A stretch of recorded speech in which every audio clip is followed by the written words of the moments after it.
As I've been doing these history lessons, political science lessons, whatever you want to call it, on the presidents of the United States,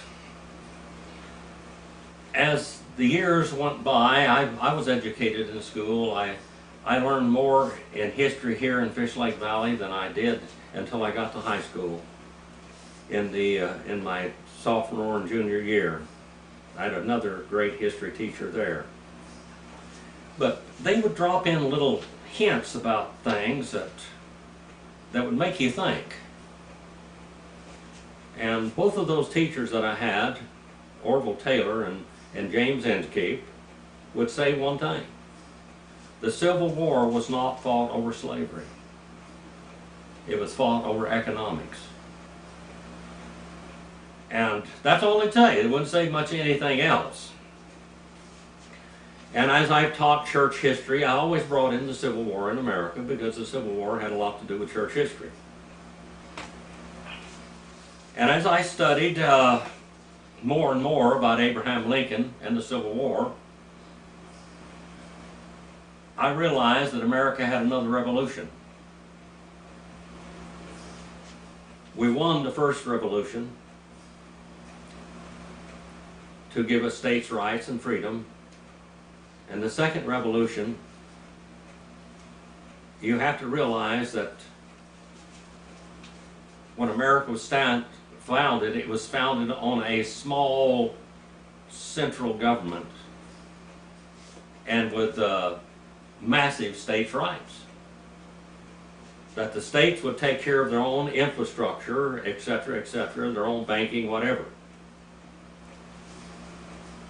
Thomas Jefferson and George Washington fought hard for states' rights. John Quincy Adams, John Adams, all of these people, and all of them kept America from dividing by diplomacy.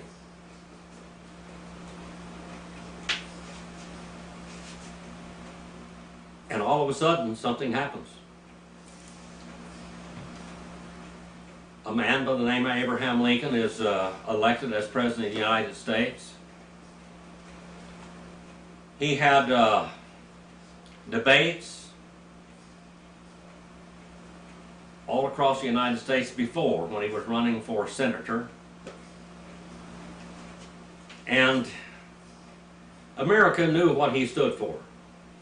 He stood for big government. He stood for high tariff taxes. And he stood for limited states' rights. Now, in every constitution, in every state's constitution, it had a clause in there that said the states had rights to secede from the Union if they wanted to.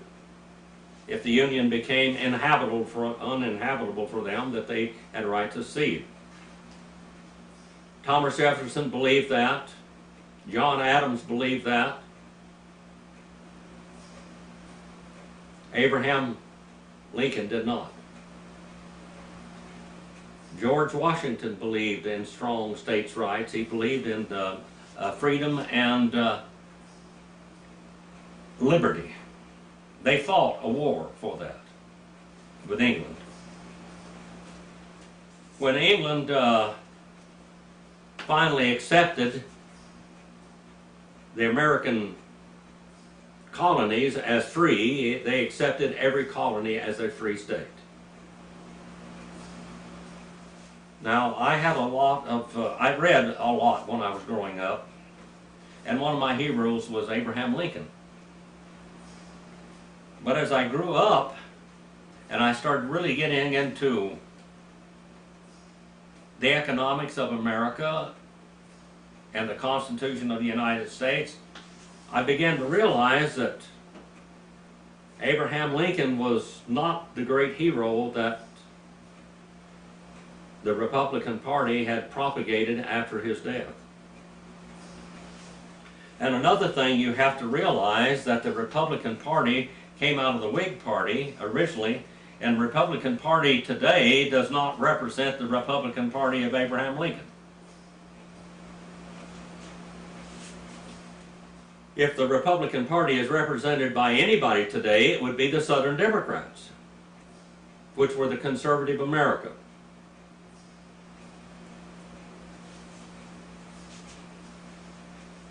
In Romans the 13th chapter, and let's go back there for a moment. Let every person be in subjection to a governing authorities, for there is no authority except from God, and those which exist are established by God. Therefore he who resists authority has opposed the ordinance of God, and they have opposed will receive condemnation upon themselves. For rulers are not a cause of fear for good behavior, but for evil. Do you not want to have fear of authority? Then do what is good, and you will have praise from the same. For the governments are a minister of God to you for good. But if you do what is evil, be afraid, for it does not bear the sword for nothing, for it is a minister of God, an avenger of, or who brings wrath upon the one who practices evil. Government is supposed to protect itself, or supposed to protect its constituents, its citizens, from the evil part of the constituency, the good people and the bad people. Government is supposed to protect the good people from the bad people. Now, and it's also supposed to protect the people from the government itself. The American government, and I told you that we need to honor our heroes in history. Well, the ones that are heroes we need to honor. But the ones that were not, we do not need to honor. We need to call it just like it is.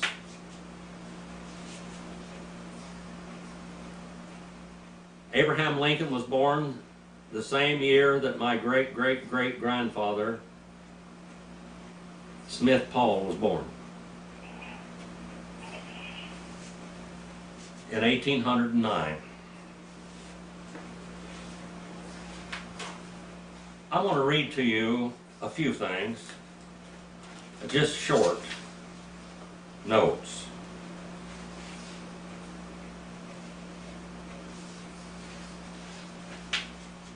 Abraham Lincoln instructed a New York senator of the name of William Seward to get a constitutional amendment to the U.S. Senate that would prohibit the federal government from interfering with Southern slavery.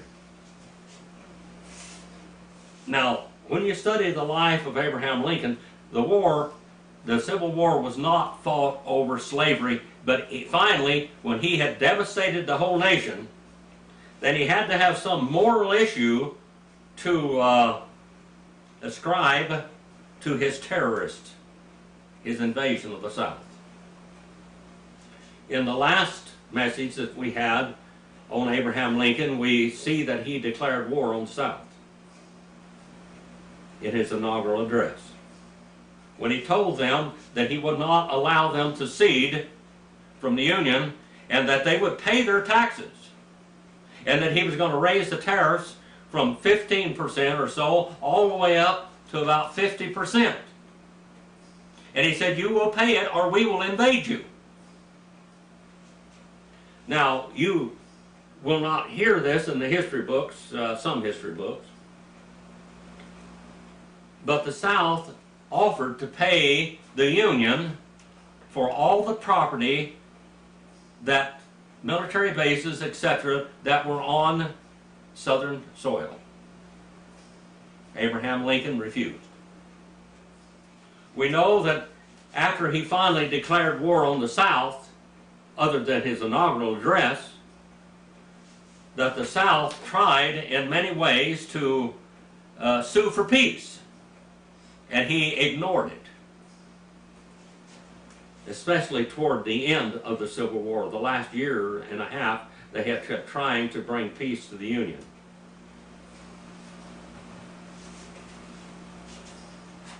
Lincoln instructed Senator William Seward to get constitutional amendment to the U.S. Senate that would prohibit the federal government from interfering with Southern slavery. If this was the reason that you believe that Abraham Lincoln believed that all men should be that were created equal and that slavery was a terrible institution, this is not what he did. And I will give this to you in his own words. It was known as the Corwin Amendment, named after congressional congressman Thomas Corwin of Ohio. The amendment was endorsed by President James Buchanan of Pennsylvania and by Lincoln in his first inaugural address. It passed the House and the Senate and was ratified by Illinois, Ohio, Rhode Island, Maryland, and Kentucky before the war broke out. The text of the amendment reads as follows: "No amendment shall be made to the Constitution which will authorize or give Congress the power to abolish, interfere with any state, with a domestic institution thereof, including the persons held in labor or service by the laws of that state." Now, later on, in January of 1863, Abraham Lincoln, now the war has been going. People are being devastated. So Abraham Lincoln is going to try to knock all the wind out of the sails of the Southern people by the Emancipation Proclamation.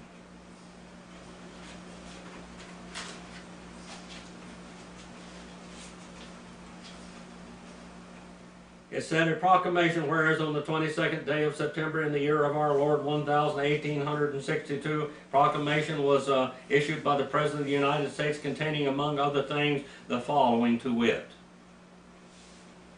that on the first day of January on the year of our Lord 1863, all persons held as slaves within any state or designated part of the state, the people therefore shall be in rebellion against the United States only." Now, he tells the states that they have no right to secede from the Union. Now he's going to declare that in the southern states only, in the states what he calls of the rebellion, that he's going to declare that all blacks, slaves, are to be set free. He has no right there, does he? That are in the states in rebellion against the United States shall then and therefore and forever free, and the executive government of the United States, including the military and naval authorities there, will recognize and maintain the freedom of such persons. Now he goes on down here in a little bit of a paragraph, and he says this: he doesn't believe in freeing the slaves, except that this is a war measure only. This is a war measure only. "Now therefore I, Abraham Lincoln, President of the United States, by virtue of power invested in me by as Commander-in-Chief of the Army and Navy of the United States, and in time and actual armed rebellion against the authority of the government of the United States, and as far and as a fit, necessary war measure for suppressing said rebellion, due on this day of January in the year of our Lord 1863, in accordance with my purpose, so to be publicly proclaimed for the full period of 100 days from the day first of mentioned, order that and designate as the states and parts of the states wherein the people therefore respectively are on this day in rebellion against the United States, the following with." Now he names all the states. None of the northern states are no slave is free. Now I want you to understand this. Many people believe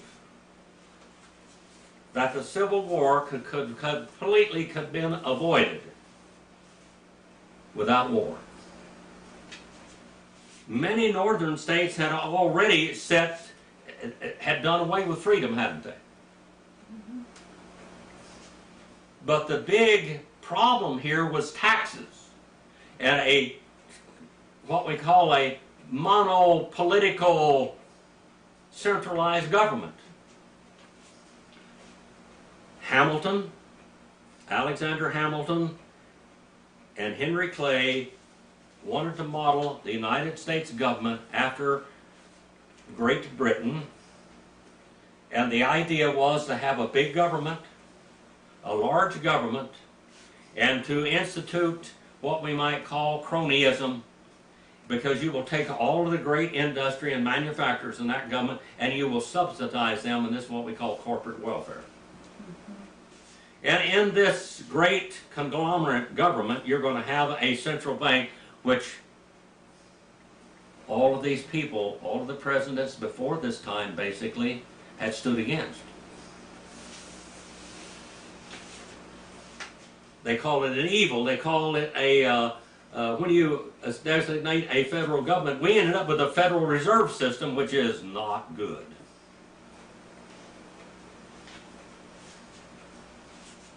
Abraham Lincoln believed in Alexander Hamilton and Henry Clay in that they said that they could stabilize the economy if they controlled all the money.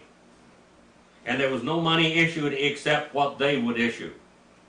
And no other bank except what they would endorse as a United States bank.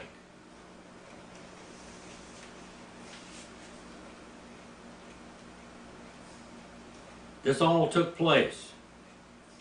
There was one Southern Democrat that did not cede from the Union.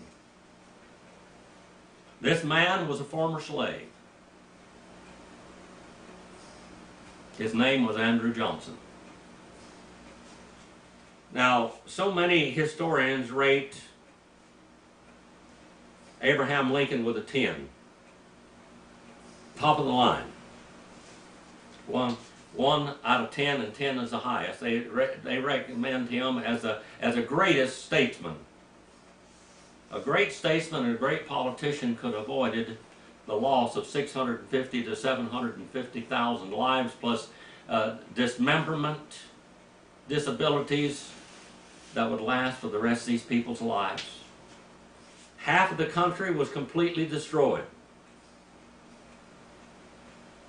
After the Civil War, any man that rode with Captain Quantrell was considered an outlaw forever, and a noose was to be around their neck. They were to be killed and executed. Among those that rode with William Quantrell were the Jameses, the Youngers, and the Daltons. The James, the Youngers, and Daltons. Why did Jesse James, why did the Daltons, why did the Youngers, after the Civil War, become outlaws? Because they were outlawed. They came out to California, they ran all over trying to have businesses. The James boys, their father established 5 missionary Baptist churches in the South. Years ago when I was studying this, those 5 missionary Baptist churches were still in existence today. After the Civil War, they were outlawed. They could never go into society again on threat of death. They became Robin Hoods. I told you the story about Benjamin Marcus Bogart sleeping in bed with Jesse James. One Baptist church over another, they would go from one Baptist church. They would rob banks and rob trains and take the money and give it to the people that were victims of the carpetbaggers, and their money, their properties had been stolen and confiscated by banks. That's why they were robbing banks and railroads. Ben Bogart wanted to be a Robin Hood like Jesse James and Frank James. By the way, the James and the Youngers never rode together outside of being in Quantrells. The movies have them at the Northfield, Minnesota Bank and all that, and all these 3, there were only 2 groups there, Youngers and the Daltons. The Jameses were nowhere. Frank James was a deacon. They were members of the Baptist churches all of their lives. After Jesse James faked his death, he went on to live a long life. They had to kill their cousin because their cousin was robbing banks and trains and saying they were Jesse James, and they weren't going to have that. They went to talk to him. He said, "No, I'm not going to quit doing it." So they executed him. Jesse James shot him. Then they put him up and had one of the Ford boys say that he shot him, but they shot him with the wrong caliber gun. The one that was supposed to be Jesse James was shot with a 36 caliber Colt Navy. The gun that they were supposed to shot him with was a 44 Smith & Wesson. That doesn't work. And they shot a bullet in the wall, and it killed a chicken and put blood all over the place, and they did away with Jesse James so he could go on and live a different life, which he did. Back to Andrew Johnson was born in December the 29th, 1808. He died July the 31st, 1875. He was the 17th President of the United States, and he was born in absolute poverty.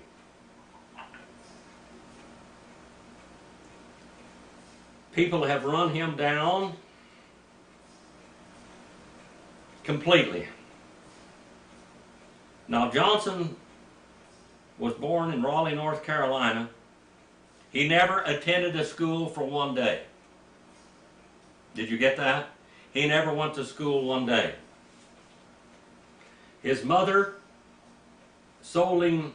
apprenticed him as a tailor, and he worked in several frontier towns before settling in Greenville, Tennessee.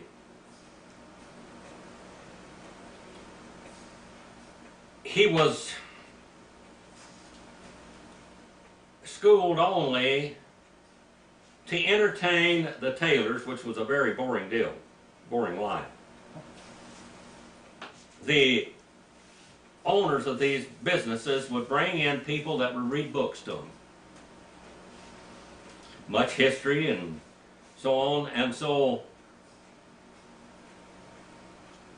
Andrew Johnson was just intrigued by being able to look at a book and read these stories out of it. And he began to try to teach himself how to read and write. And in the meanwhile, he escaped. He escaped from his owner and ran away. There was a $10 bounty put on his head, by the way. A $10 bounty. Now, a $10 bounty was a lot of money back in this early 1800s. Now, having no education at all, he was a senator from Tennessee from March the 4th, 1875 to July the 31st, 1875.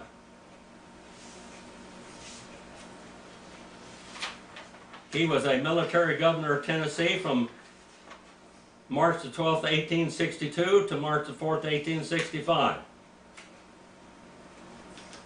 He was the 15th governor of Tennessee from October the 17th, 1853 to November 3rd, 1857.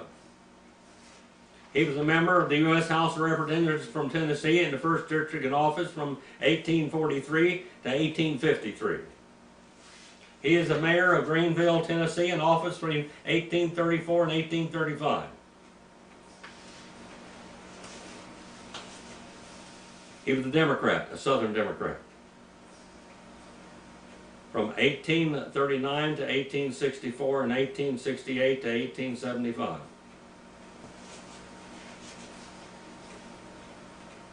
Politically, he was part of the National Union from 1864 to 1868. He was married one time to Eliza McCardle in 1827, and he had 5 children by her. He owned slaves.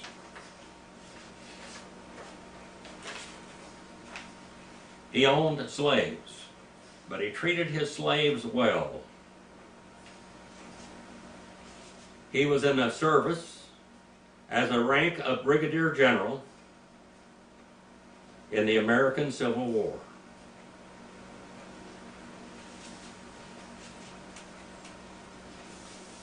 Going back to his early life, he was born in Raleigh, North Carolina, December the 29th, 1808, to Jacob Johnson. that lived between 1878 to 1812, and Mary or Polly McDonough from 1783 to 1856, a laundress. She took in laundry, as my grandmother and my great-grandmother did. That's hard work, people. What is it? They took in laundry. They were laundress. Laundry. He had a brother 4 years older than him, and a sister, Elizabeth, who died in childbirth. In childhood, that is. Johnson was born in a two-room shack.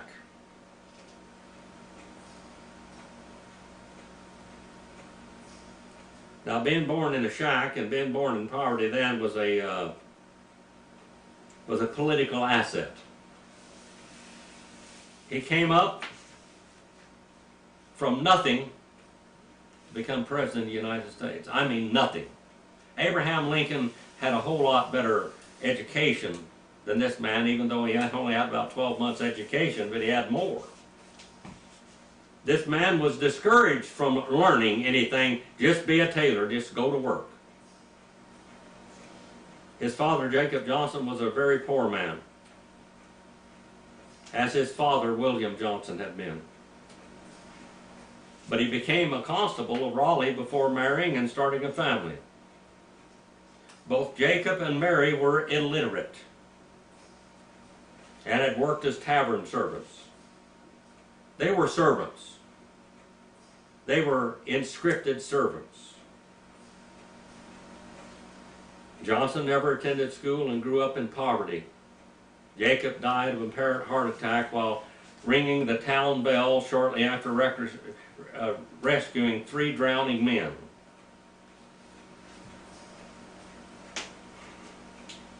When his son Andrew was only 3 years old. Andrew was only 3 years old when his father died. Polly worked as a washerwoman and often took her into homes that were she was unaccompanied. In other words, she may have been a prostitute also to support herself and her family.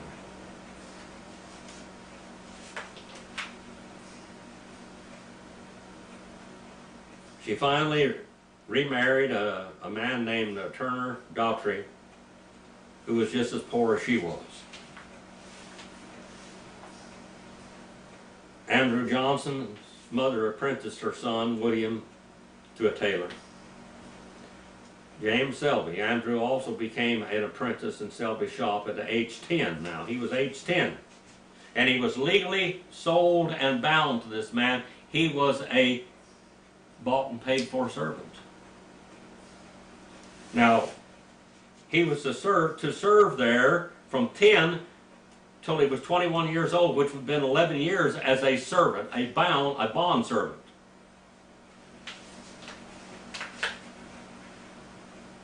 Johnson lived with his mother part of the time of his slavery, or service, whatever you want to call it. One of Selby's employees taught him rudimentary literacy and skills. Citizens would come to Selby's shop to read to the tailor as they worked. Johnson went there before he was apprenticed just to listen. He was hungry. Reading caused a lifelong love of learning. He became a gifted public speaker. He practiced as he threaded needles and sewed clothing.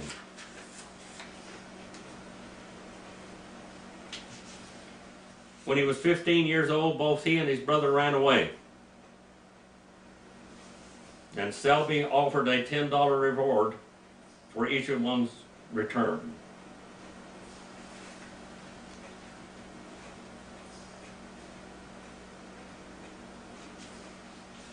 Said here, $10 reward, runaway from subscriber, 2 apprentice boys legally bound named William and Andrew Johnson. payment to any person who will deliver said apprentices to me in Raleigh, and I will give the above reward for Andrew Johnson alone, $10. He was good at his job. They went to Carthage, North Carolina, and Andrew worked as a tailor there for several months. He feared that he would be arrested and returned to Raleigh, and Johnson moved to Lawrence, South Carolina, and he found work quickly and met his first love, Mary Wood, and made her a quilt as a gift.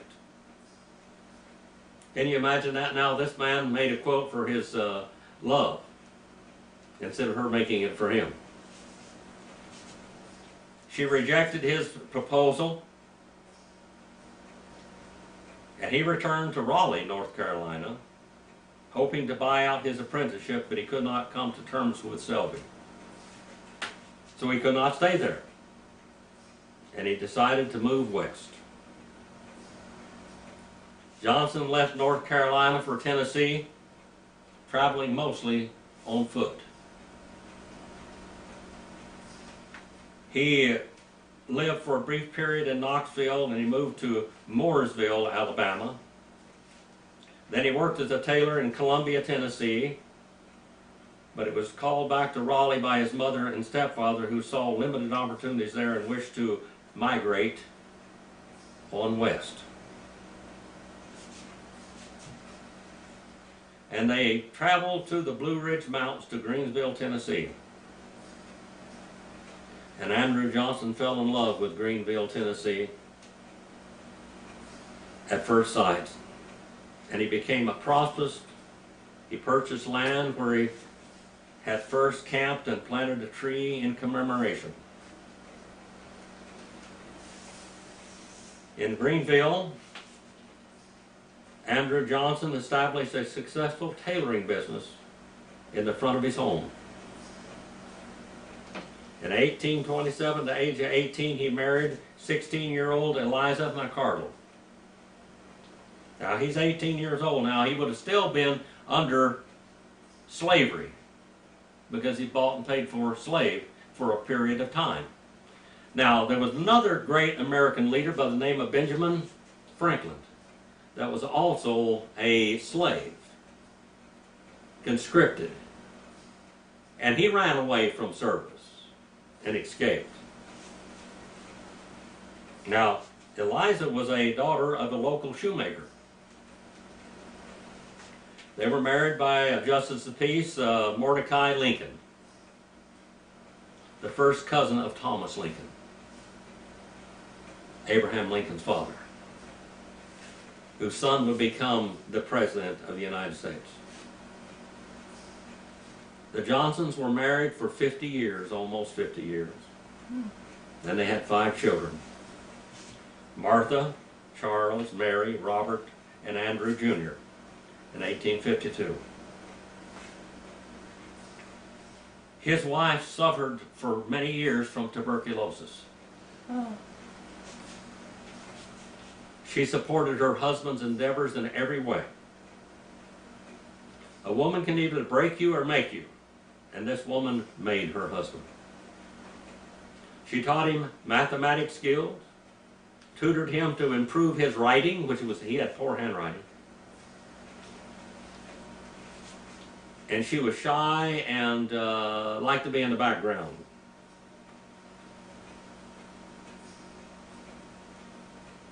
Eliza Johnson normally remained in Greenville during Johnson's political rise and fame, and she was not seen very often, even in her husband's presidency. Their daughter, Martha, usually served as the official White House hostess.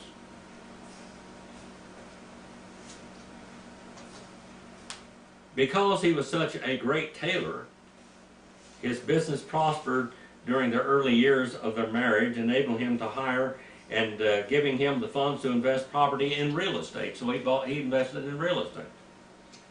Remember, when you're a slave, owning a piece of dirt is very, very wonderful.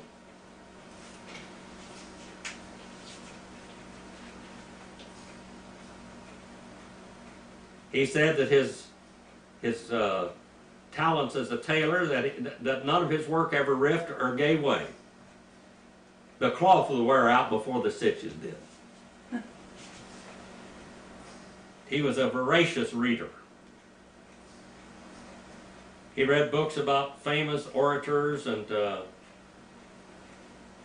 he had some private debates on the issues of the day with customers that held opposing views. In 1843, Johnson purchased his first slave, Dolly, who was 14 years old. First what? His first slave. Oh. Her name was Dolly. He purchased Dolly's half-brother, Sam, and Dolly had 3 children, Liz, Florence, and William. In 1857, Andrew Johnson purchased Henry, who was 13 at the time and would later accompany the Johnson family to the White House. Sam Johnson and his wife Margaret had 9 children. Sam became a commissioner of the Freedmen's Bureau. He was known for being a proud man who negotiated the nature of his work with the Johnson family. He received some monetary compensation for his labors and negotiated with Andrew Johnson to receive a tract of land. Now, this man's a slave, but he's getting paid. And he's going to receive a tract of land from his owner. He deeded it to him in 1867. Ultimately, Johnson owned at least 10 slaves. He was compassionate and had wonderful relationships with his slaves because he was a slave, a former slave himself. Andrew Johnson's slaves were freed on August 8, 1863. A year later, all of Tennessee's slaves were freed. As a sign of appreciation, Andrew Johnson was given a watch by the newly emancipated slaves inscribed with, "For the untiring energy in the cause of freedom." Slaves. Abraham Lincoln believed that all the slaves should be evacuated and recolonized some other place than America, and in the newly acquired, like the Nebraska, Kansas Act, all of the states that were acquired in the War of 1812, and etc., etc., and then in the war with Mexico, that all of the new states that were added to the Union would be free states. And Abraham Lincoln didn't believe that they should be free states because the blacks should be set free, but they should be free states for free white labor. White free men could not compete with slave labor.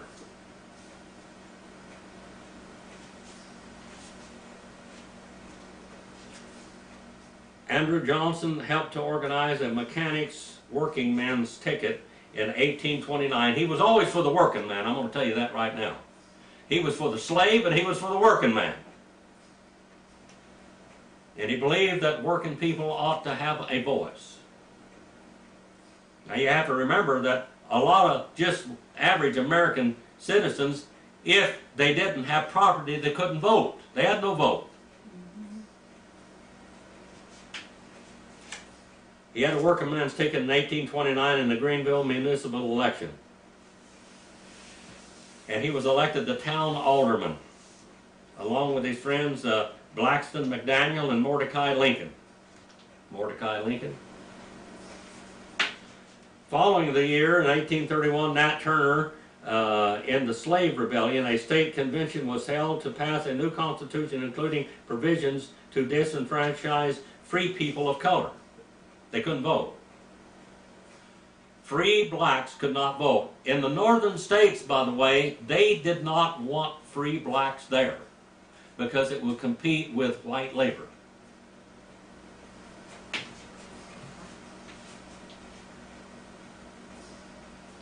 This convention also wanted to reform real estate tax rates and provide ways of funding improvements to Tennessee's infrastructure. The Constitution was submitted to public vote, and Johnson spoke widely for its adoption. And his successful campaign provided him with statewide exposure.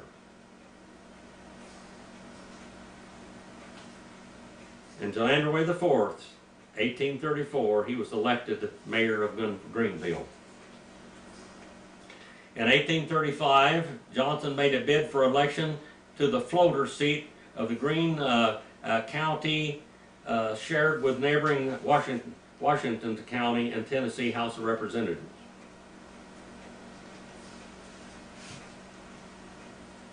He won the debate by a margin of 2-1. He was a good speaker.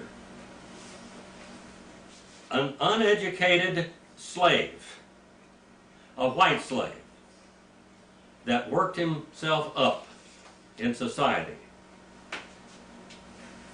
Johnson joined the Tennessee militia as a member of the 90th Regiment, and he attained the rank of colonel. While he was enrolled, Johnson was fined for an unknown offense of some sort. Afterwards, he was referred to as Colonel Johnson.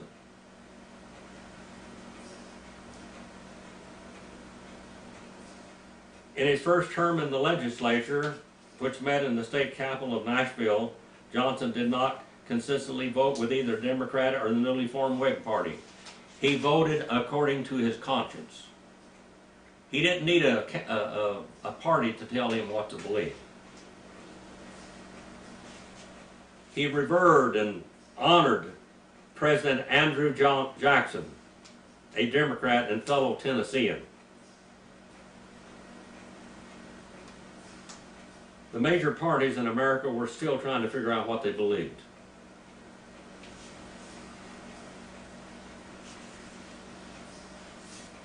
They were in a state of flux, actually.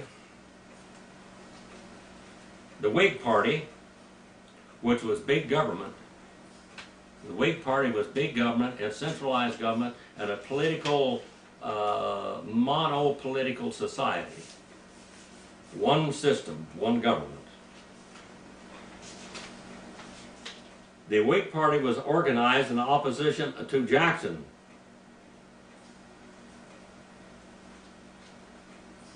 Johnson differed from the basic Whigs as he opposed more than minimal government spending and spoke against aid for railroads. You see, what would later become as a Republican Party would be like the radical Democrats today. They compensated big business. It's what we call the bottom feeders and top feeders. Corporate welfare. And that's what would build America. Industry was the corporate welfare with the great industry, the railroads and the steel industry and the banking industry. Carnegie, Rockefeller,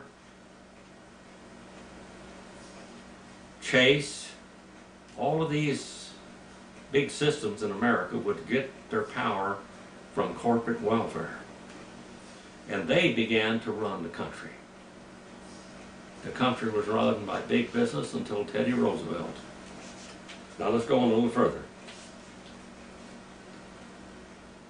Johnson was re-elected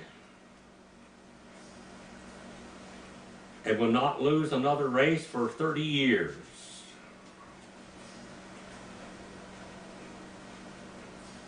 He sought to initially as a Whig, but when another Whig nomination came, he ran as a Democrat and was elected. From that time, he supported the conservative Democratic Party. The conservative Democratic Party. What might be called a Republican. Little government, little taxes, tax breaks, and no tariffs. The Democratic Party built a tremendous Democratic machine in Greene County. And Johnson became one of their greatest leaders and advocates, noted for his public speaking. Now, back then, public speaking was entertainment. You have to realize that. People went to church whether they believed in God or not just to hear somebody get up and talk. It was entertainment. They went to political rallies. They went to school to hear somebody get up and quote the preamble to the Constitution, or Psalm 23, or a book in the New Testament Bible.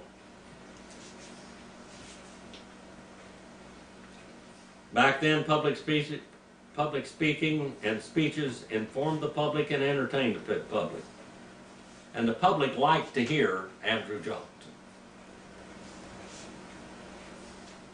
In 1840, Andrew was elected as presidential elector for Tennessee, giving him a more statewide publicity. Even though the Democratic president, Martin Van Buren, was defeated by former Ohio Senator William Henry Harrison, Johnson was instrumental in keeping Tennessee and Greene County in the Democratic column. And he was elected to the Tennessee Senate in 1841, where he served for two two-year terms. He had achieved great financial success in his tailoring business, but sold it to concentrate on politics. He acquired additional real estate, including a larger home and a farm, where his mother and stepfather took residence. And among his assets were 9 more slaves. Having served in both houses of the state Senate legislature, actually Johnson had a whole lot more political experience than Abraham Lincoln did, didn't he? A lot more. Johnson saw an election to Congress as the next step in his political career. He engaged in a lot of political maneuvers to gain Democratic support, including the displacement of the Whig postmaster in Greenville, and defeated Johnson borough lawyer John A. Aiken by 5,495 votes to 4,892. In Washington, he joined a new Democratic majority in the House of Representatives. He advocated for the interest of the poor. I wonder why. He advocated interest for the poor, maintained an anti-abolitionist state. He was against the abolitionists, okay, because they were radicals. See, the radical Republicans were the hyper-abolitionists, the radical Republicans.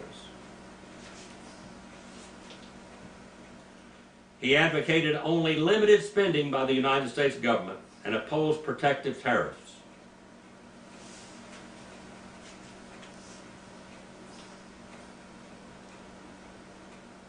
With Eliza remaining in Greenville, Congressman Johnson shunned social functions in favor of study in the Library of Congress. He'd rather go to the Library of Congress and read. He loved to read.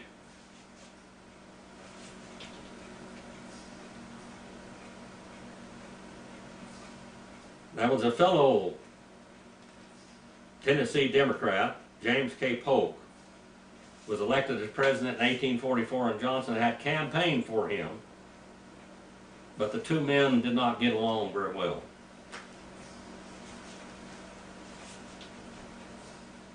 Johnson believed and advocated what he believed was a constitutional protection of private property, including slaves.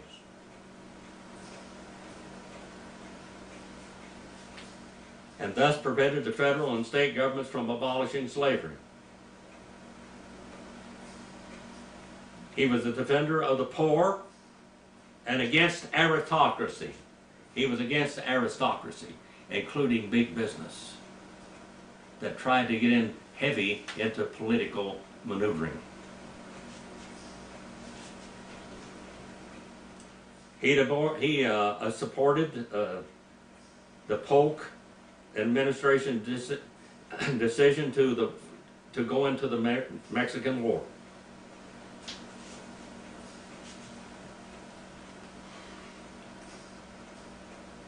Now, some of the Northerners saw this as an attempt to expand slavery into the new westward territories. Abraham Lincoln did not support the Mexican-American War. He stood against it. And he stood against James K. Polk.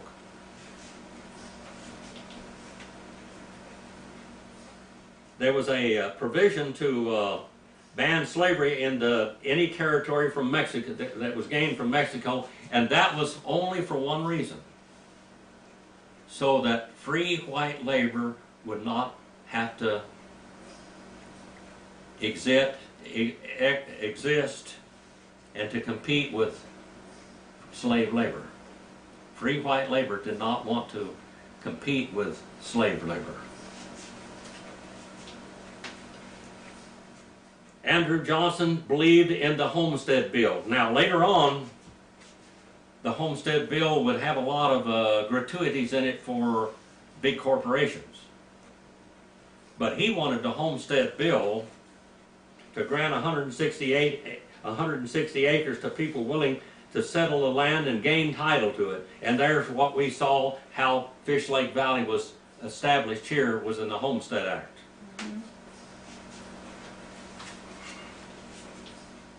Andrew Johnson fought for years for the Homestead Act because he had humble origins, humble beginnings.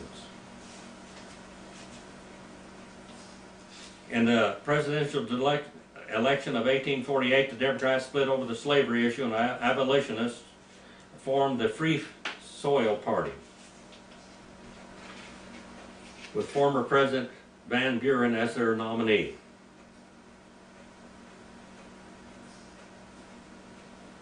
Johnson supported Lewis Cass. And with the party split, the Whig nominee, General Zachary Taylor, was unanimously and easily victorious and carried Tennessee. Johnson never did get along very well with Polk.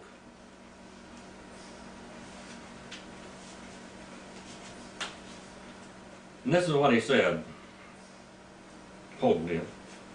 And among the visitors I observed in the crowd today was Honorable Andrew Johnson of the House of Representatives. Though he represents a Democratic district in Tennessee, my own state, this is the first time I have seen him during the present session of Congress professing to be a Democrat. He has been politically independent, and if not personally hostile to me during my whole term. He is very vindictive and perverse in his temper and conduct, and if he had the manliness and independence to declare his opposition only, he knows he could not be elected by his constituents. I am not aware that I've ever given him any cause for offense to me.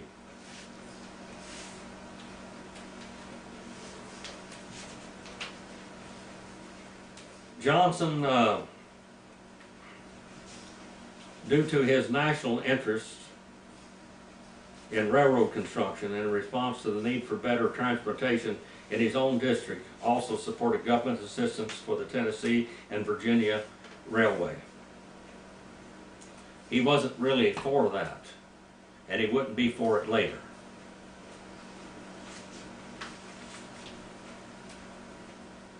Johnson campaigned for his first term and concentrated on three major issues: slavery, homesteads, and judicial elections. He defeated his opponent in August of 1849 with a greater margin of victory than any of his previous campaigns. He was a great speaker. Not only was he a great speaker, he was an honest man. He fought for the American liberty and independence of free men.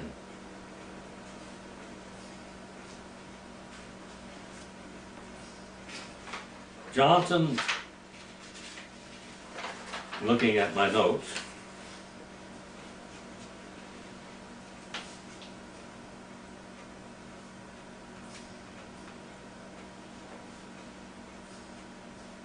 Johnson opposed big government.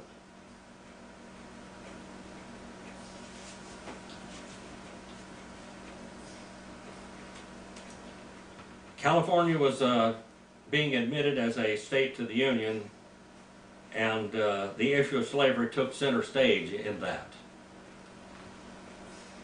Kentucky's Henry Clay introduced the Senate a series of resolutions of the Compromise of 1850 to admit California and pass legislation sought by each side. Johnson voted for all the provisions except the abolition of slavery in the nation's capital. That's Washington, D.C.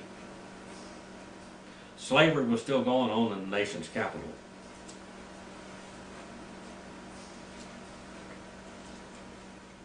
He pressed for resolutions and constitutional amendments for the institution that all election of senators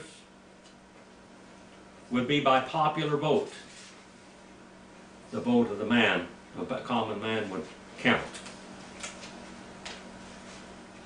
They were elected by state legislatures at that time.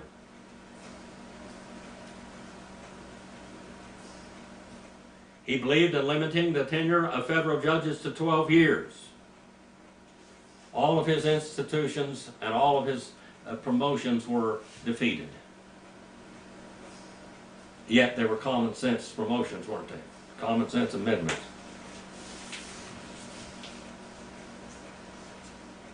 Some of the Democrats nominated Landon Carter Haynes to oppose Johnson as he sought a fifth term.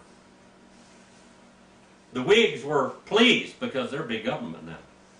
And the Whigs would become the Republicans.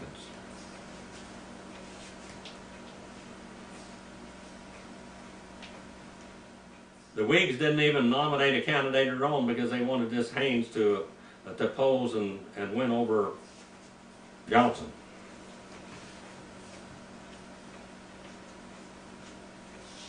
Johnson's main issue was the passage of the Homestead Bill.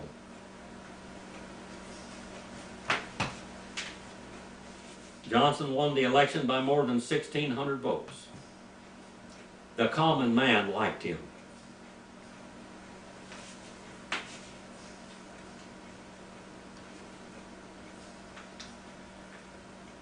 Johnson campaigned for Franklin Pierce. Pierce was elected but failed to carry Tennessee. In 1852, Johnson managed to get the House to pass his Homestead Bill, but it failed in the Senate again. The Whigs had gained control of Tennessee legislature under the leadership of Gustavus Henry, and they redrew the boundaries of Johnson's first district to make it safe for their party. The National Union termed this Henrymandering, like gerrymandering. Johnson said, "I have no political future because of this Henrymandering." He considered retiring from politics altogether and not to seek a re-election. But he soon changed his mind. His political friends began to maneuver for him to get the nomination for governor, and the Democratic Convention unanimously named him. He was never a strong Democrat or a Whig or anything. He believed what he believed to be right for the American people. And when his party stood against that, he just went with his beliefs. He was independent.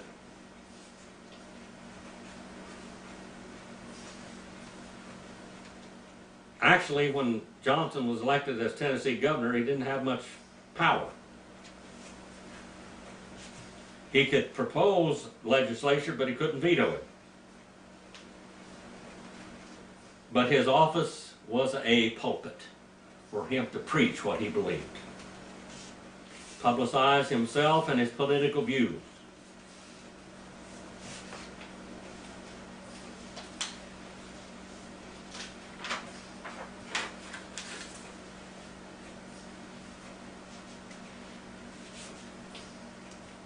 Johnson urged simplicity and the simplification of the state judicial system, the abolition of the Bank of Tennessee.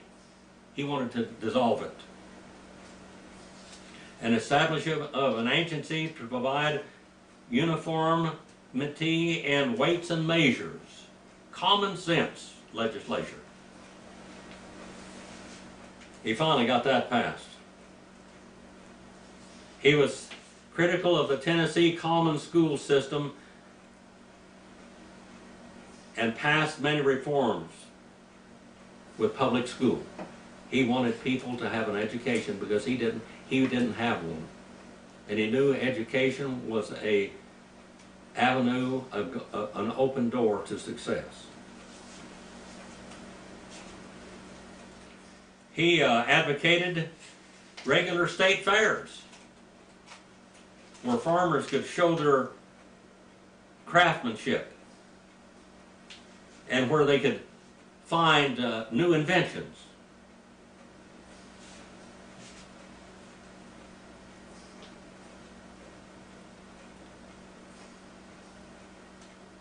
Many debates, very powerful debates, ensued during his time.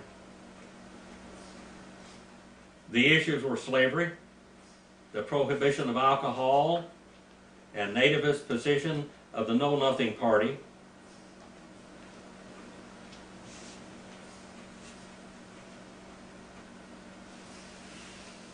The Know Nothings, as Johnson portrayed, as a secret society.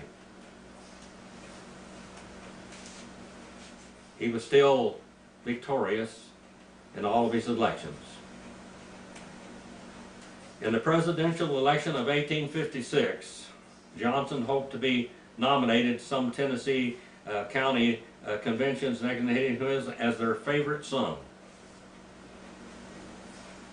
His position that the best interests of the Union were served by slavery in some areas made him a practical compromise candidate for the presidency, Abraham Lincoln. He was a clever and a major contender for any political party.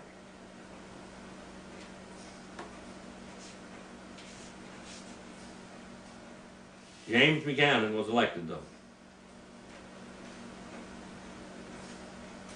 Johnson campaigned for Buchanan and his running mate John C. Breckinridge, who were elected. Johnson finally decided not to seek a third term as governor, with an eye upon the U.S. Senate in 1857.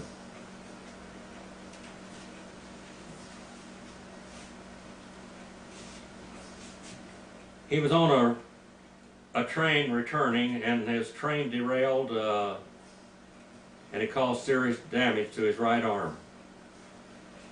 And it would trouble him for the rest of his life. He was always trying to do something for the little man, the common man of America.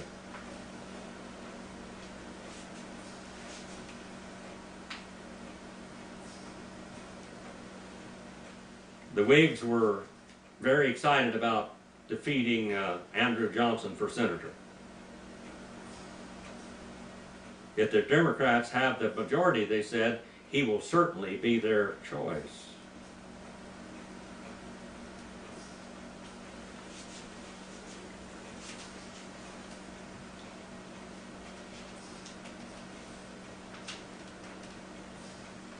Many people looked upon him as a horrible advocate.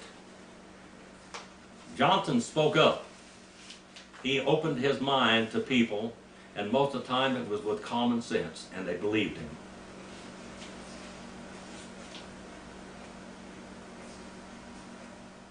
He gained high office because he was popular among the small farmers and self-employed tradesmen who made up a majority of Tennessee's electorate. They called them the plebeians, and he was less popular among the planters and lawyers who led the state Democratic Party, but none could match him as a vote getter. After Johnson died, one Tennessee voter wrote of him, "Johnson was always the same to everyone. The honors heaped upon him did not make him forget to be kind to the humblest citizen. Always seen in impeccable tailored clothing, he cut an impressive figure among mankind. He had the stamina to endure lengthy campaign with daily travel, bad roads, poor food, one speech after another, one debate after another. He denied party machinery. He relied on a network of friends and advisors and contacts.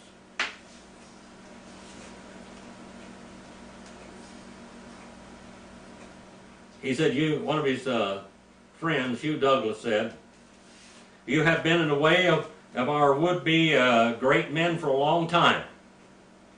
At heart, many of us never wanted you to be governor, only none of the rest of us could have been elected at the time, and we only wanted to use you. Then we not want you to go to the Senate because the people would send you." The people loved him. He took his seat in Congress December of 1857. He came to Washington as usual without his wife and family.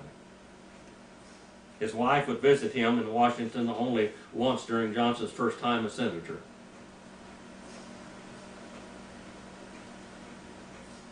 In 1860, Johnson immediately set about introducing the Homestead Bill in the Senate. But as most senators who supported it were Northern, many associated with the newly founded Republican Party, the matter became caught up in suspicions over the slavery issue and over how that big business could get their fingers into this Homestead Act.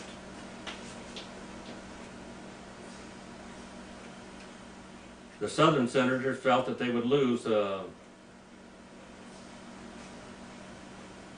those who took advantage of the provisions of the Homestead Bill were more likely to be Northern non-slaveholders. The issue of slavery had been complicated by the Supreme Court ruling early in the Dred Scott.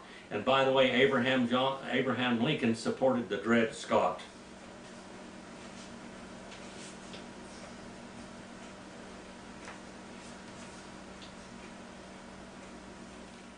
He made speeches after speeches.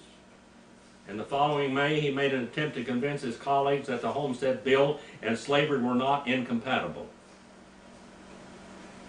The Southern opposition was key to defeating the legislation 30-22. It failed on a procedural vote when the Vice President, Breckinridge, broke a tie against the bill and an 1860 watered-down version passed both houses only to be vetoed by Buchanan at the urging of the Southerners. Johnson continued his opposition to spending, chairing a committee to control it. He argued against funding to build an infrastructure in Washington, D.C., stating it was unfair to expect state citizens to pay for the city streets even if it was the seat of the government. He opposed spending money for troops to put down the revolt by the Mormons in Utah Territory. He argued for temporary voluntaries volunteers in the United States should they have any standing army. He thought that a standing army in the United States was a dangerous thing. In 1859, John Brown raided the federal arsenal at Harper's Ferry, Virginia, now part of West Virginia.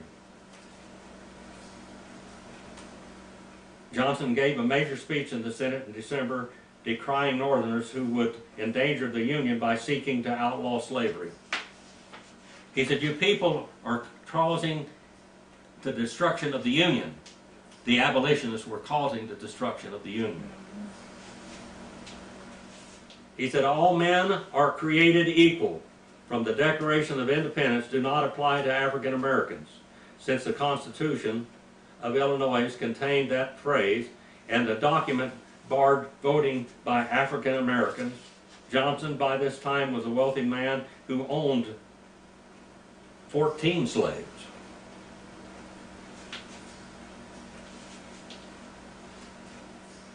Johnson hoped that he would become a compromise candidate for the presidential nomination as the Democratic Party tore itself apart over slavery.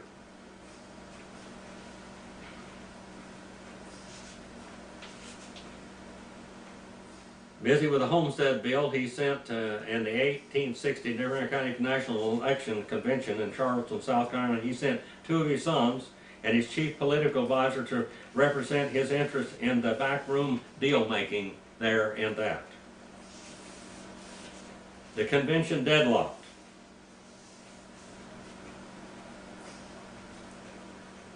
They finally decided to consider Johnson as a compromise. The party split. The Northerners back in Illinois Senator Stephen Douglas, while the Southerners included Johnson, supported Vice President Breckinridge for president.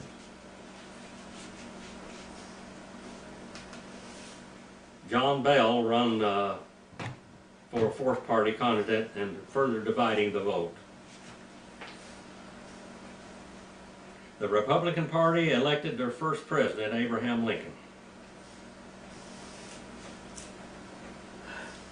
Lincoln was known to be against the spread of slavery, but not unacceptable to the Southerners because he was not for abolishing slavery. He was not a radical Republican, but a moderate Republican.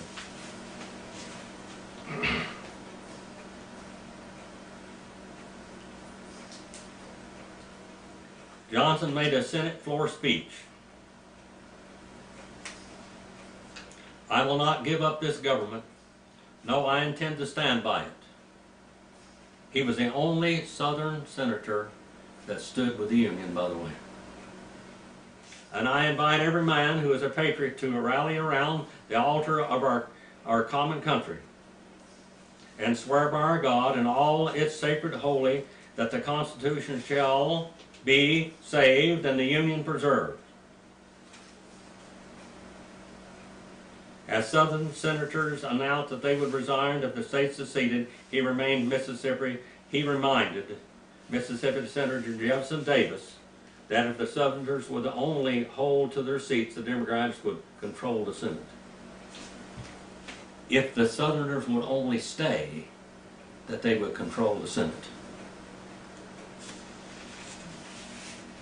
And could defeat and defend the South's interests against an infringement by Lincoln.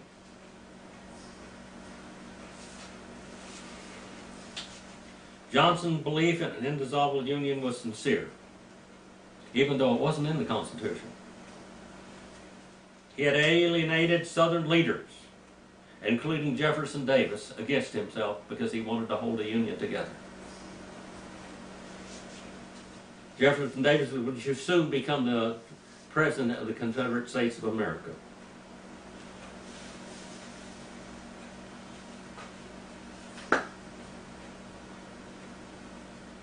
Johnson returned home when his state took up the issue of secession.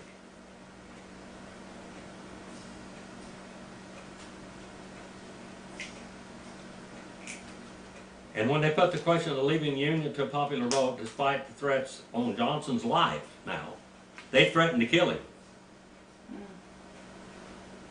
and actual assaults, his campaign against both questions, sometimes speaking with a gun on his pulpit. Johnson's eastern region of Tennessee was largely against secession, and the second referendum passed in June 1861. Tennessee joined the Confederacy. Believing that he would be killed if he stayed, Johnson fled to the Cumberland Gap, where his party was in fact shot at. He left his wife and family in Greenville. He was the only member of all those seated from the state and from the Union that remained with the Union.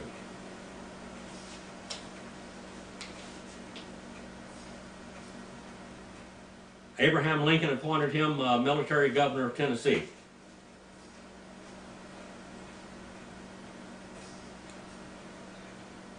Some argued that the civil government should simply resume once the Confederates were defeated in that area. Lincoln chose to use his power as commander-in-chief to appoint military governors over Union-controlled southern regions.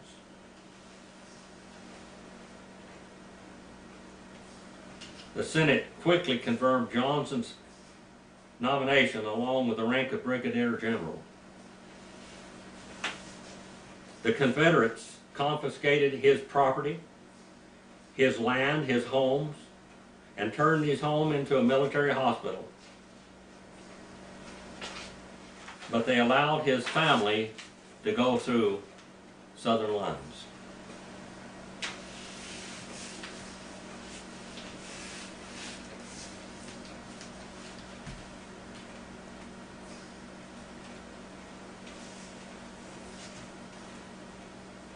Johnson, as a military governor, sought to eliminate rebel influence in his state. He demanded loyalty oaths from public officials and shut down all newspapers owned by Confederate sympathizers, along with Abraham Lincoln. In the North, all newspapers were shut down. In the North, all preachers that preached against a war over secession of the states were shut down. Abraham Lincoln monetarily supported any newspaper that would take his side, and he shut down all others, confiscated, destroyed the newspapers, and jailed the editors. Any preacher that spoke against him or against his ideas of a war because of the secession of the southern states were put down. All of those that would agree with him were monetarily aided, and the churches were left open.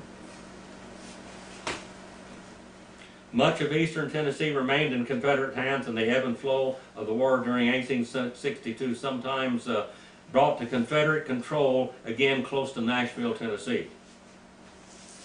The Confederates allowed his wife and family to pass through their lines to join him. Johnson undertook the defense of Nashville himself. The city was continually harassed by cavalry raids led by General Nathan Bedford Forrest. Relief from the Union regulars did not come until after General William S. Rosecrans defeated the Confederates in Murfreesboro in 1863. Much of eastern Tennessee was recaptured after that date. When Lincoln issued the Emancipation Proclamation, a war statement, as he said, in 1863, declaring all the states and Confederate areas held, he exempted Tennessee in Johnson's request. Tennessee was exempted. All of the slaves were not emancipated. Actually, none were. Because all of the slaves that were emancipated were in southern states, in the Confederacy. Had nothing to do with the northern states. The debate rose as what should become of the slaves after the war. What are they going to do with all these freed slaves? Where are they going to go? What are we going to do with them? The unions who supported abolition did not want the slaves there either. They wanted them someplace else because they would compete with free white labor. Johnson finally decided that slavery had to end.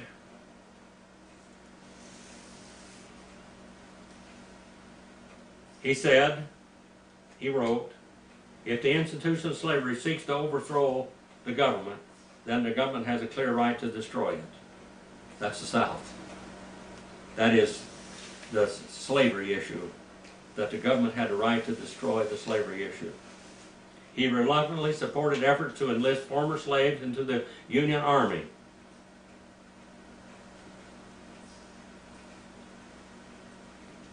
Nevertheless, he succeeded in recruiting 20,000 black soldiers to serve the Union.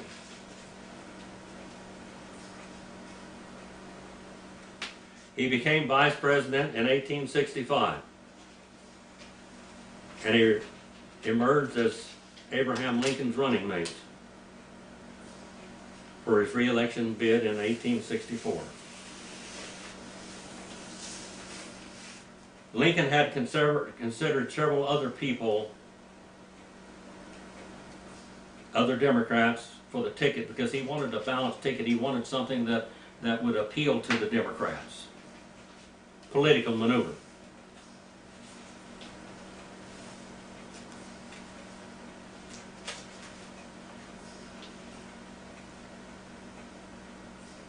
Abraham Lincoln was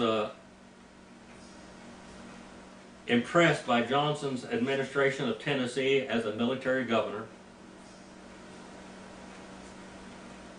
And having Johnson, the Southern War Democrat, on the ticket at the right message at the right time was an advantage to Abraham Lincoln. He never thought that he would become president of the United States.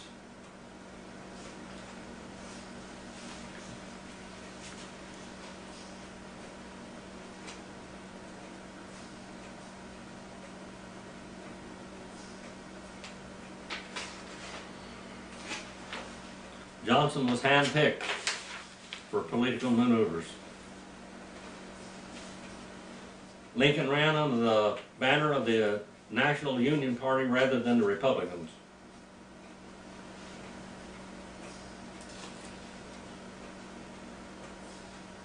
In Baltimore in June, Lincoln was easily nominated, although there was some talk of replacing him with a cabinet officer or one or more successful generals. McClellan was one of them, as you know.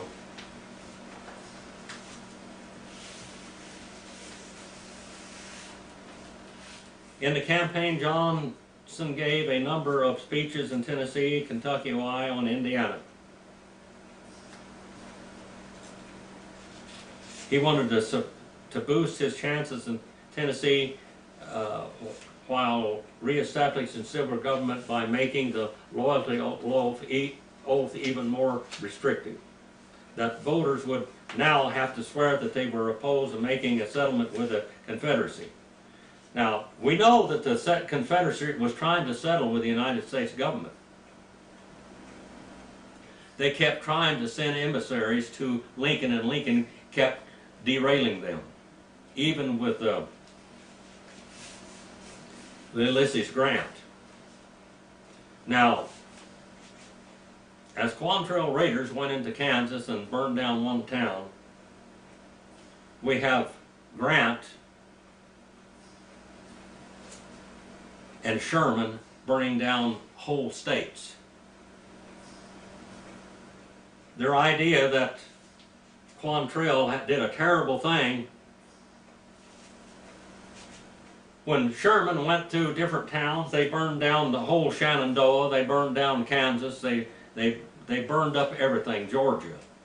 There's a story out when Georgia howled with Sherman going through there. He killed everything. All the horses, burned all the houses down, burned every factory, blew up the whole cities. He killed all of their livestock and even shot their dogs. And the reason why he shot their dogs is said that they might train them to track Union soldiers. Oh.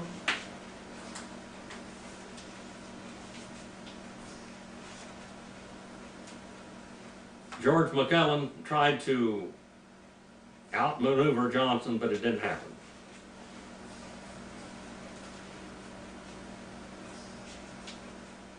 Johnson wanted to reestablish civilian government in Tennessee. He hoped to remain in Nashville to complete his task, but was told by Lincoln's advisors to get on to Washington, D.C. and be sworn in with Lincoln.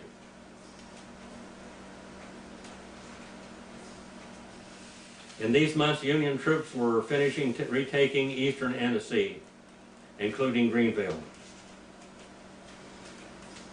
And the voters of Tennessee ratified a new constitution which abolished slavery on February the 22nd, 1865. One of Johnson's final acts as military governor was to certify the results.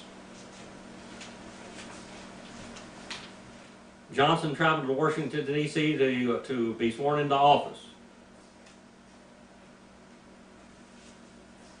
In light of what really happened there, he might have been better off if he stayed. He got up, and because he was so nervous, he got drunk. And he got up and made a drunken speech. He said, "I need all the strength that I can for this occasion," and he got drunk. And he gave up, and he got up and made an incoherent, at times meandering speech. Nothing like what he normally did. And they hastily swore him in as vice president, and the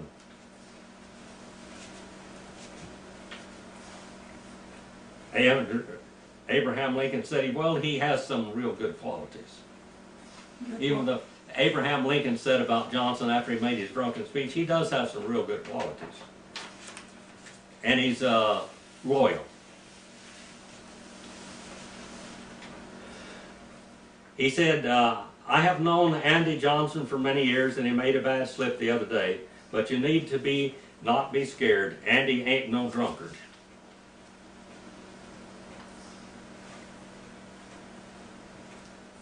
By the way, when Lincoln was assassinated, they were supposed to assassinate Andrew Johnson also.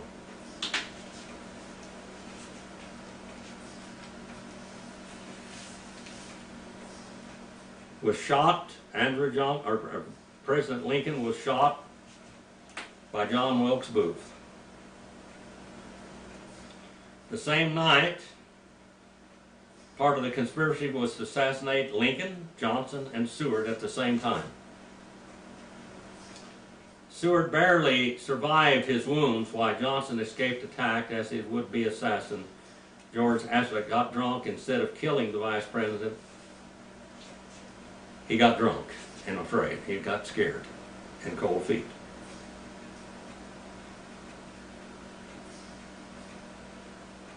Johnson was awoke with the news that Lincoln's shooting at Fort Theater. Johnson rushed to the president's deathbed, where he remained a short time on his return, promising, "They shall suffer for this. They shall suffer for this." Lincoln died at 7:22 a.m. the next morning, and Johnson's swearing in occurred at between 10 and 11 a.m. and Chief Justice Salmon P. Chase's presiding in the presence of most of the cabinet.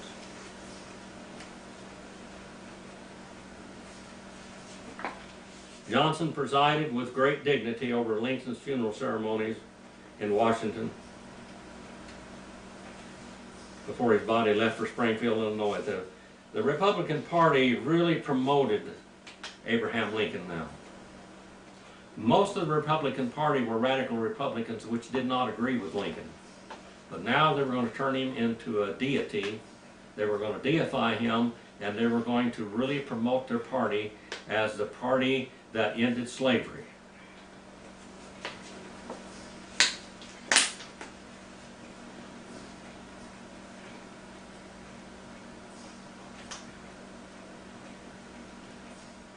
William Tecumseh Sherman reported that he had, without consulting Washington, reached an armistice agreement with Confederate General Joseph E. Johnson for the surrender of Confederate forces in North Carolina in exchange for the existing state government remaining in power,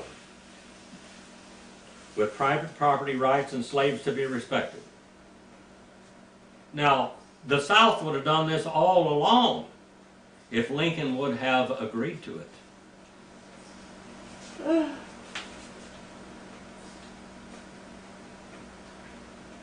It did not grant freedom to those in slavery. This was not acceptable to Johnson or his cabinet.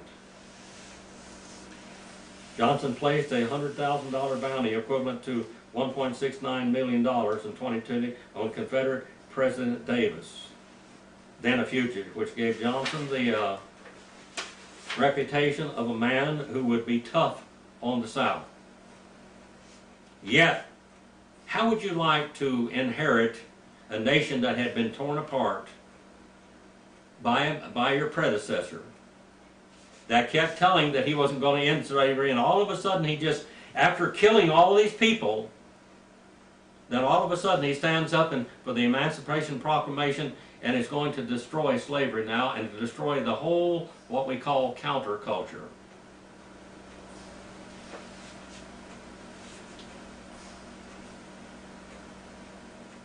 He permitted the execution of Mary Surratt for her part in Lincoln's assassination. And she was executed with 3 others, including Astaroth, July the 7th, 1865. Johnson had to decide on what to do with the former president, Confederacy.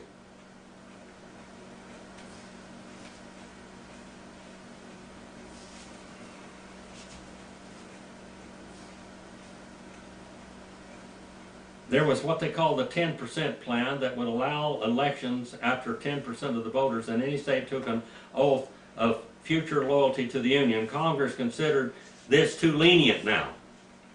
Guess what? Congress is led by the radical Democrat, or the radical Republicans, which would be the radical Democrats of today. Now, another thing you have to realize, that in the South, many of the Confederates were not allowed to vote. Many of the Confederates, former Confederates, were not allowed to hold office. But they considered 3 blacks to equal 1 white vote, whether they voted or not. And they nullified the white vote.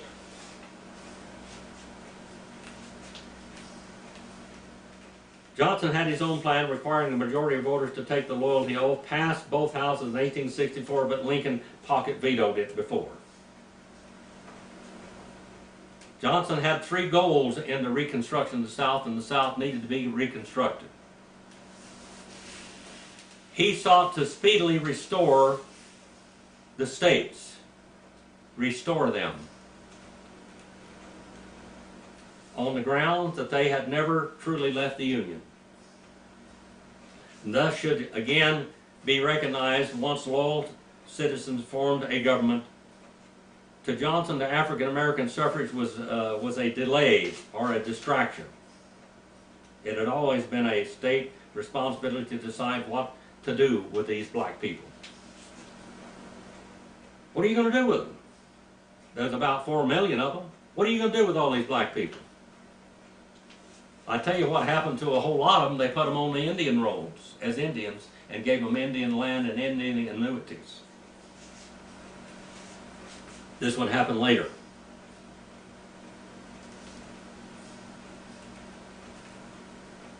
The political power in the southern states had passed from the former planter class to the beloved plebeians. Johnson feared that the freedmen, many of whom were still economically bound to their former masters, might vote at their discretion, or at their direction, at the master's direction. Johnson's 3rd priority was election in his own right in 1868. No one that had succeeded the deceased president had ever done this.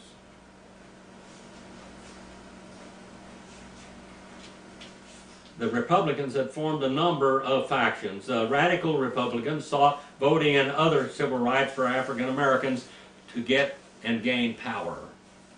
Like illegal aliens are going to be allowed to vote today to gain and keep power. Remember, the radical Republicans are the radical Democrats of today. History repeats itself if you don't remember history.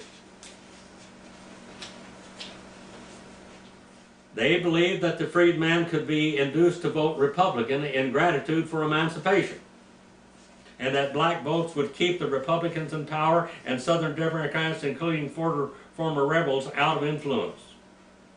They believed that the top Confederates should be punished and executed, and all of Quantrell's men should never be allowed but to be executed. The moderate Republicans sought to keep the Democrats out of power at a national level and prevent former rebels from resuming power. This is the moderate ones now. They were not as enthusiastic about the idea of African American suffrage as their radical colleagues,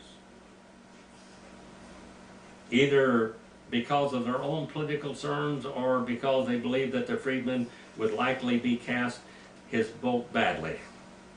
Northern Democrats favored the unconditional restoration of the southern states. They did not support African American suffrage, which might threaten the Democratic control in the South.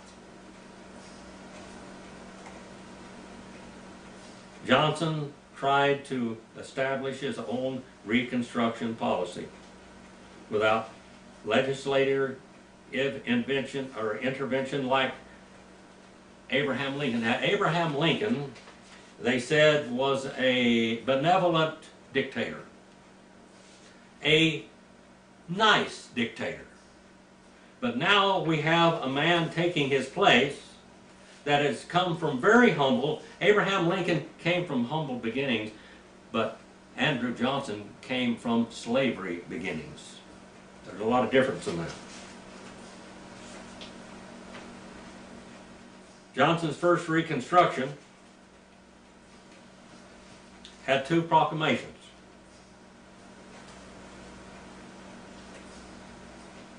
One recognized the Virginia government led by the Provisional Governor Francis Pierpont. The second provided amnesty for all ex-rebels except those holding property valued at $20,000 or more. Let me read that to you just one more time. Amnesty for all ex-rebels excepting those holding property valued at more than $20,000. It also appointed a temporary governor in North Carolina and authorized elections. Neither of these proclamations included provisions regarding black suffrage or freedmen's rights. The President ordered constitutional conventions in the other former rebel states. The southern states began to reconstruct and forming governments. Johnson's policies received considerable public support in the North, which he took as unconditional backing for a quick reinstatement of the South.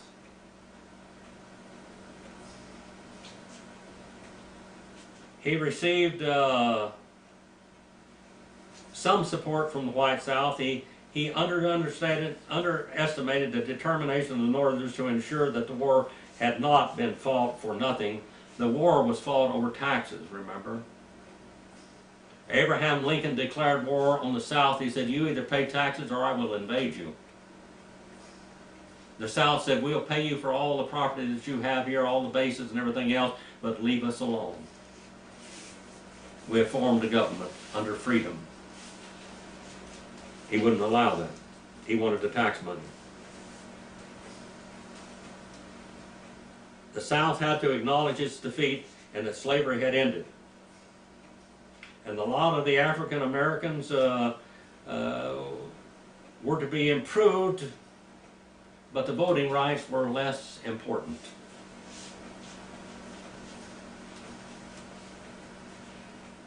Only a handful of northern states had mostly in New England, gave the African American men the right to vote on the same basis as whites. Not very many in the North gave them the right to vote.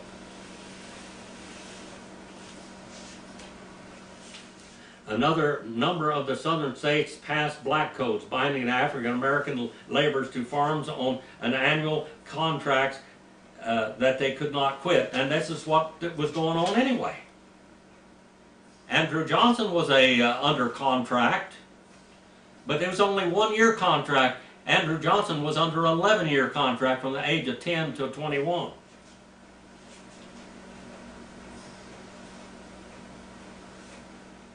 The African Americans had a position above slavery because they were free, that they could be bound to the land for 1 year at a time.